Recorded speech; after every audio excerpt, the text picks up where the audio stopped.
Hey Dota fans, this week was a big week for Dota 2. We got patch 7.31D as well as the battle report update that changes Dota Plus. A clip editor got introduced as well as expanding your avoid player list. In patch 7.31D, Marci has joined the captain's mode. There are also a couple of Roshan changes. Roshan will now target wards if there are no units within its melee range. Roshan's attack will immediately destroy any ward type units, which is inert to Shadow Shaman. For items, Null's Talisman finally got a much needed nerf. It will no longer grant 4% mana cost reduction, but it does grant a 3% max mana, and the mana regen has been increased from 0.6 to 0.75.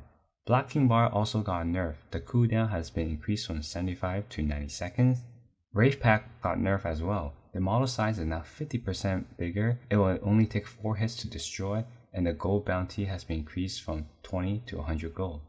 For heroes, Clockwork got a big buff. His battery assault now does 2 times the damage to creeps. Let's see if the mechanical robot gets picked up more often. Darkseer also got a buff. His skills got rescaled.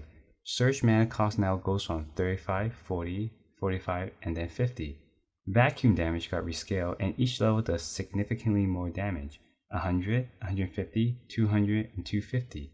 Dazzle also got a buff. Poison Touch's Shard Hex duration is now 2 seconds long, and Bad Juju's damage or heals per stack has increased to 40, 50, and 60.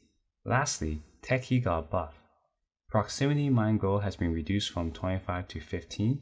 The magic resistance reduction from Proximity Mine also got increased to 15, 20, and 25%. The Sticky Bomb detonation slow has been increased from 2 seconds to 2.5. There are a lot of changes in this patch, so make sure you check out the patch notes. Now for some changes to the game itself. Dota Plus is getting a big refresh update. There will be a battle report that analyzes your performance across all your matches and features your best hero, your best role, and your overall stats, and it also compares it to players in your similar skill level. In addition, the battle report throughout the season will earn you medals, gold, silver, and bronze. Each medal will reward you with Dota Plus shards. Gold will yield 400, 300 for silver, 200 for bronze. Included in this update, there will be a weekend spotlight where it will feature rotation modes and playing them will earn you Dota Plus shards. In this update, Valve has introduced the Clip Builder. Similar to Twitch's clipping tool, you can now make clips straight from Dota without any third-party program. And you can set different parameters, like hiding the UI, setting the frame rate and the bitrate. Lastly, you can now buy more spots in your avoid player list. Spend all those unused Dota Plus shards to add more players onto the list, and you can also add a reason in case you forgot why they are on the list in the first place. The International Battle Pass will slightly be delayed this year, opposed to the previous year where the International now happens in October. In the end of the battle report, Valve gave an update to why it was delayed. To capture this excitement from current and returning players, we're structuring the Battle Pass a little differently this year. We want to make the time right after the International concludes the best time to play Dota. To do this, we're going to adjust the timing of the Battle Pass release to be later in the year than in the previous years. That way, the Battle Pass will run both throughout the event and for a significant amount of time afterwards. To cap up all the news, Dota Dragon's Blood Season 3 is coming, and Valve announced that it will be coming in August 11. The summer tour for the DBC kicked off this week, and let's begin in China. The start of the summer tour means that the start of something new, and there was a huge upset in China. PSG.LGD suffered their first loss in a while, and it was Yihome who delivered the first loss. Dandelion Esports Club, who came from Division 2, split the first week with a 1-1 record. Here's a highlight that comes between Yihome and PSG.LGD. Using the Spirit Siphon and the Fear, but he's so tanky now on this Visage. Pugna, is he going to be a victim here? No, Yosef keeps him alive. Visage Familiar drops, forcing back Ame. PSG.LGD doing what they can here to try to get anything out of this. Shiro, will he die? Still on his first life with this Aegis. Ame, very far outside of the base right now. He's jumped out. Will he be able to survive through this? If he dies, the game might just end and he goes down. Does have buyback though. He's back. Shiro though, if he dies. Inside of the Macropire, but he gets off his BKB, surviving in this first life. Suddenly it's nothing to say. Who's come too far forward? He gets chronoed. He's inside of it though, but Shiro will only lose his first life. Unfortunately, thanks to Echo, it cost the life of nothing to say as well. And now Ame needs to find a way to keep this going, because if he dies here, it's a dieback at the end of the game. And that's exactly what's going to happen. happen. Zeal happens to bring it down. They jump forward to find Innocent and kill him too. And with all these heroes dropping, LGD know they can't do it, so they throw in the towel. GG, well played is called. E-home. In Southeast Asia, there was also an upset. Former Division 2 team RSG surprises T1 in a seesaw battle to take a 2-1 series win to get the first win of the season. In Division 2, TI2 winner Wang Chuan Hawk and Neon are struggling out of the gate. They are down 0-1. Our highlight comes at the end between RSG against T1. Terrorblade uses Sunder at the right moment to turn the fight around. He needs to be in the next team fight, but Cuckoo might be gone. And he will be. Still Black Hole, rather buyback is available with the Black Hole. They are going to commit it. Gabby up in 10. They can't fight without the TA, but they're losing their T4 towers. RSG, they might be able to pull off a massive upset here against T1, who were just at the Stockholm Major. MKS, he's onto the Ancient. Carl's gonna make the jump in, trying to burst him down. Sunder's up, but they can't get through him yet. The TB's still fine. Do they want to just focus the Ancient? It does seem like they do. T1, they're the ones who need to jump in. Cuckoo, that's a massive black hole. He's got 3 of them, but MKS, he's gonna get the Sunder up in time. Gabby, he's gonna drop again. This game's looking very over. The Ancient, it's under siege, and there's no way to defend it. T1, they've dropped the game against RSG. They've lost the series. They have lost the series against RSG. In Western Europe, they beat Q-Sun beating for OG. They defeated Secret 2-0 and Goon Squad, who went 14-0 in Division 2 last season. They has defeated Team Liquid 2-1 for the first win of the season. In Division 2, Nigma Galaxy notches their first win of the season. Let's see if they can go undefeated. The highlight comes from Goon Squad against Team Liquid. For tier 4s. Looks like it'll just be the safe play going for Megas. See if Liquid has one more fight in them.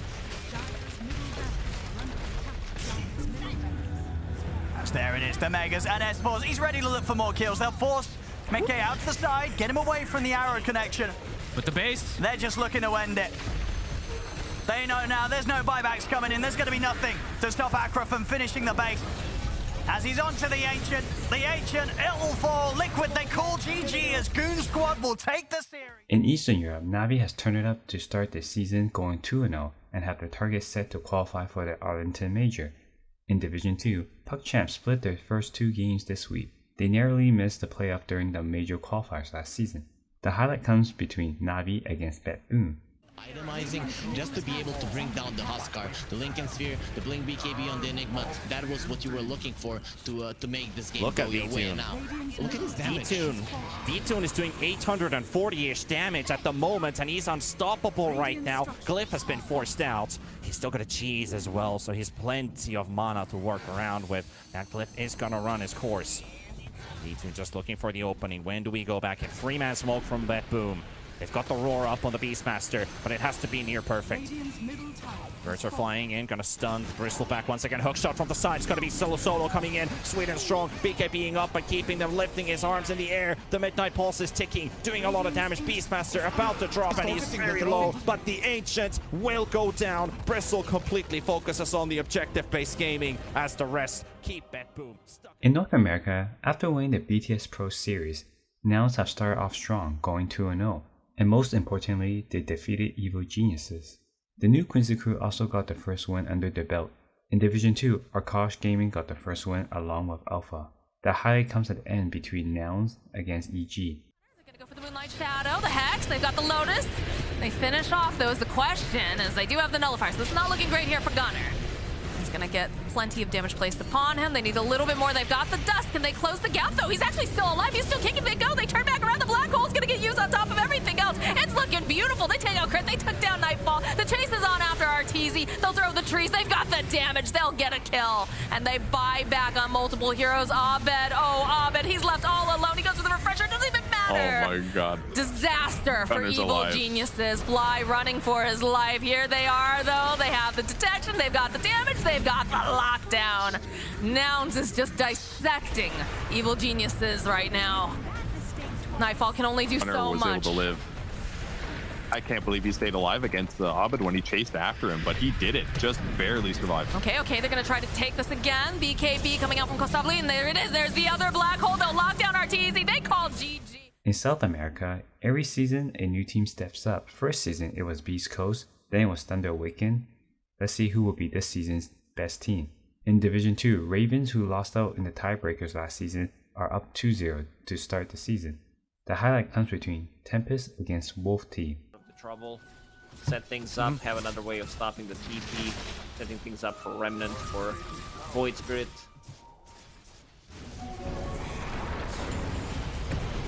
Oh, another initiation. This time the BKB by double. We do have an overgrowth. That's gonna stop. That was initiation as Kotaro still has the Blade Fury. Will be able to run away for now. He actually wants to fight back thanks to the healing ward. HFN is just stuck in the middle of this. And the damage from Sebas is too much. She can't deal with this. Despite Duster covering him, it's not gonna be enough. I think it's time. Tabo now got caught. The Avalanche too strong. Tiny too good. The GG is called. Wolf Team is down. In the first game, or the first series rather, will go to Tempest 2-0. Some would say this is an upset. I think a lot of people expected the Wolf team to do good. That's all for this week. Thanks for watching. Say your fantasy, like, share, and subscribe, and we'll see you next week.